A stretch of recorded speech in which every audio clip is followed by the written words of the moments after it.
Intimacy coordinator এই শব্দটা দিন দিন বলিউডে আরো জোরালো হচ্ছে। আর কেনই বা হবে না? যুগে যুগে অভিনেত্রীরা যে অভিজ্ঞতার মুখোমুখি হয়েছেন তা শুনলে গায়ে কাঁটা দেয়। এবার সেই তালিকায় নাম লেখালেন অনুপ্রিয়া গোয়েঙ্কা, যিনি পদ্মাবত, টাইগার জিন্দা হ্যায়, ওয়ার 2 এর মতো সিনেমায় নজর কেড়েছেন।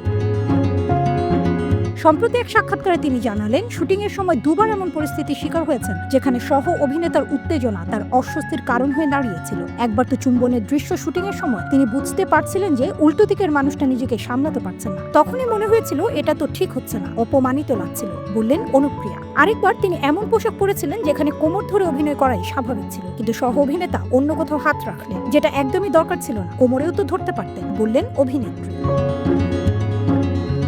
যদিও সরাসরি কিছু না বলে অনুপ্রিয়া নিজেই তার হাত তুলে কোমরে রাখেন আর নরম স্বরে বলেন, পরের টেক থেকে এখানে ধরো, নিচে না। ঘনিষ্ঠ দৃশ্য মানে কি ঝাঁপিয়ে পড়তে হবে? অনুপ্রিয়ার মতে তা কিন্তু নয়। তিনি বলেন, আলতো করেও চুম্বন করা যায়, কিন্তু কেউ কেউ যেন অতিরিক্ত উৎসাহী হয়ে পড়ে এসব দৃশ্যের শুটিংয়ে, যা পুরো ব্যাপারটাকে অস্বস্তিকর করে তোলে। এটাই কি প্রমাণ করে না যে ইন্টিমেসি কোঅর্ডিনেটর আজকের দিনে কতটা জরুরি? অভিনেত্রীদের শুধু অভিনয় করলেই চলবে, নিজেদের রক্ষা করতে হবে, এটা কেমন নিয়ম? তাই প্রশ্ন থেকে যায়, ঘনিষ্ঠ দৃশ্য কি বাস্তবতার নামে সুযোগ নেওয়ার লাইসেন্স? একা অভিনেত্রীরা কতদিন এভাবে নিজেদের সুরক্ষা করতে বাধ্য হবেন?